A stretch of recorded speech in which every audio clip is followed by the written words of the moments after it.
Is a popular AEW star set to take an extended break? And are the Elite and CM Punk set to return to All Elite Wrestling? But first, Hangman Page has provided an update following his injury on AEW Dynamite. The main event of this past Tuesday's episode of Dynamite would come to an abrupt ending, with one of the participants suffering from a serious injury midway through. The match, which saw Jon Moxley defend his AEW World title against Hangman Page, would see the challenger get hit with a lariat before turning in mid-air, landing on his head and neck, leaving him motionless on the ring canvas. The doctor would be called in, leading to the referee calling off the match, creating an awkward situation with 10 minutes still to go on the broadcast. AEW would later confirm that Hangman was taken to a local trauma center, with him being diagnosed with a concussion, this before he was later discharged. We now have an update from Hangman himself, who would take to Twitter to thank those that have wished him well, and he would say, "Hey, thanks everyone for being so nice. I'm doing alright and feeling good today. Had a nice panini for lunch. Thanks to Paul, Medical, Mox, Brandon, BJ, etc. Insert introspective yet merciless quote about unfinished business here." It's unknown how long Hangman will be away from television, although we hope to have some positive news regarding his recovery in the coming weeks and days. And next up, we have an update on two WWE stars appearing in New Japan Pro Wrestling. Last Monday on Raw, the Good Brothers, Carl Anderson and Luke Gallows would make their return to WWE, providing backup for AJ Styles, who has found himself feuding with Finn Balor and the Judgment Day in recent weeks. The return came to the surprise of many due to the fact that both men are current members of the Bullet Club, whilst Carl Anderson is the reigning Never Openweight champion in New Japan Pro Wrestling, with him and his tag team partner penciled in to appear for the promotion until January's Wrestle Kingdom event. On top of this, he was scheduled to compete at the Battle Autumn show on November 5th, defending his title against former Bullet Club ally Hikuleo. Despite talk of the match still taking place, Machine Gun and the Big LG would provide an update on Twitter, confirming that they are now double booked for the night and will instead be heading to Saudi Arabia for the Crown Jewel event. In a video posted to social media, Gallows would say, "You guys denounced Bright Lights, the Machine Gun Carl Anderson for a match November 5th. Guess what, we're a little double booked because you didn't run it through me, so we ain't coming, we're not coming unless it's on our time." Anderson would then take over, hinting that he will defend his belt later down the line, and said, "New Japan Pro Wrestling, I love what you've done for the Good Brothers through these years. I am the greatest Never Openweight champion of all time. I only work when the lights are bright. November 5th, we're not coming. We'll come on our time. The Machine Gun will tell you when I'm coming to defend my championship."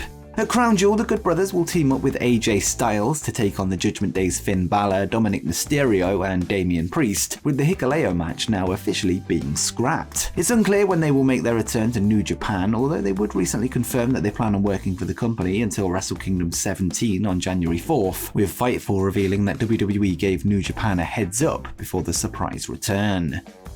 And next up, a wrestling legend wants a run in AEW. Since the beginning of All Elite Wrestling, many WCW legends have competed in an AEW ring, including the likes of Sting, Juventud Guerrera, and DDP. Well, it looks like one more World Championship Wrestling alumni has his eye on a run with the company, this time being one of the standouts of the Cruiserweight division. Speaking with Sports Illustrated this week, Japanese star Ultimo Dragon would reveal that he wants to reignite his feud with Chris Jericho, with the two having had a memorable match at the 1997 Bash at the Beach, and Dragon would say, "Doesn't matter where I am in the world, it is an honor every time I step in the ring. What makes it special are the venue, the fans, and giving my everything to the crowd. When I stop feeling that way, that is the day when I will retire. I am honestly not very familiar with AEW. I would really like to participate in one of their shows and end my rivalry with Jericho." Following the WWE acquisition of WCW, Dragon would have a short stint under Vince McMahon, and when asked if he would return under the leadership of Triple H, he would say that he feels too old for the company, and he added,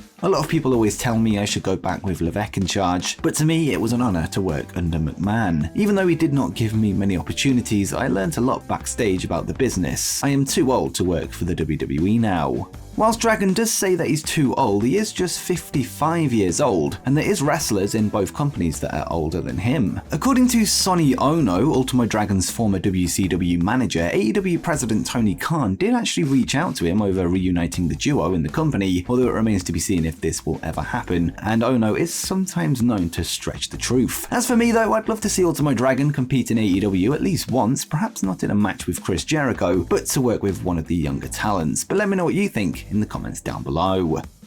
And now let's look at an AEW match that went off the rails. On Tuesday night, the latest episode of AEW Dark would air, where a match between Athena and local debutant Jody Fret took place. The bout would then become a topic of conversation on social media, with the match becoming overly aggressive, to say the least. After Fret received a big babyface reaction from the Toronto crowd, Athena would begin to work as a heel for the match, with her laying her stuff in to get heat, which ended up being too much for AEW management. According to Fightful Select, both women were approached after the fact to make sure that everything was okay, and describing how the issues actually started, Fightful would note, "There was a spot where Jody Fret slipped on what her comeback was supposed to be. We're told Jody Fret was a little lost and had asked Athena what was next in the match to get back on track, and then the match devolved into more physicality." Despite being on the receiving end of the overly physical offense, Jody is said to have had no problem with what happened, although the feeling in the promotion is that it shouldn't have happened anyway and the communication should have been clearer. Jody was described as somebody that likes to keep her head down and wants to avoid the political aspect of wrestling, meaning the outrage online is actually more intense than the individual's actual response to the situation. It's unclear if there will be any further repercussions over the situation or if the talking from management will be the end of it.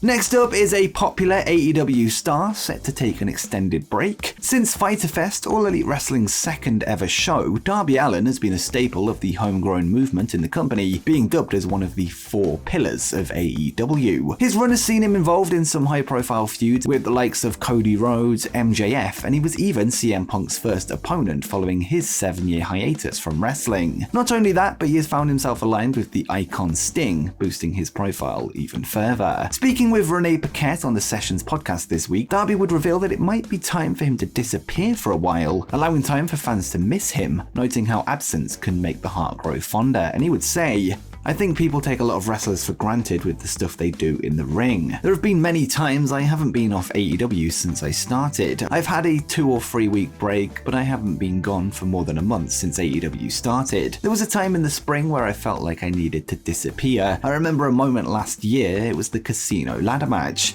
The people on the ladder were Jon Moxley and Hangman Page. Hangman just came back from having a kid and the crowd in Philly was turning on Jon. It was weird. The fans were like, 'Come on, Hangman.' I was like, these fans don't give a shit. I never thought the fans were going to boo Jon, ever. Then Jon went off, came back, and he's been on this crazy run." He would go on to say that sometimes he feels like he's just floating around on the card, although he added that he is happy both in and out of the ring. Whether he gets the time off that he wants remains to be seen, but for now he's currently in the midst of a feud with former ROH World Champion Jay Lethal, who attacked him backstage this past Tuesday on Dynamite, with this perhaps being a way to write him off. And finally are the Elite and CM Punk set to return to All Elite Wrestling. This past week it was reported by Dave Meltzer on Wrestling Observer Radio that Ace Steel had been released from All Elite Wrestling, this after his involvement in the backstage fight after the AEW All Out pay-per-view. Steel is said to have played a key part in the backstage altercation, with him reportedly biting Kenny Omega and throwing a chair at Nick Jackson. While in a fresh report from Fightful Select, they would confirm that word backstage at the Cincinnati AEW Dynamite taping this week was that Steel had indeed been let go. Those asked would say that Steel's release was expected and that it would have already happened had there not been pending legal issues. It was described as a no-brainer given the frustration that bringing him back would have caused. The writing is said to have been on the wall when bite marks were visible on Kenny Omega's arm. It was noted that ever since the recent talent meeting led by Chris Jericho, Jon Moxley and Bryan Danielson, much of the roster has stayed quiet on the situation, this after being encouraged to keep their dirty laundry in-house instead of leaking it to the media. On top of this, the Fightful report notes that at Tuesday's Dynamite tapings, there is said to have been a movement over potential returns, although who will be returning is still unclear, and the report concluded by noting, Tuesday was also the first time we've heard movement or optimism on potential returns, though that was left vague. We were told that the parties involved are more in contact with All Elite Wrestling now than they'd been for a while before, but the context of that was absent. The fact that Ace's release was delayed due to pending legal ramifications and that AEW have now gone through with it, could this be a sign that not only is the internal investigation over, but have both sides agreed to not press charges against the other? This was further hinted at on AEW Dynamite this week when footage of CM Punk was shown for the first time since the incident, with the Elite being name dropped during the plug for Rampage this Friday, with commentary noting that they were the inaugural AEW Trios champions. And before you go, make sure you check out 10 things that you didn't know about AEW's Hook.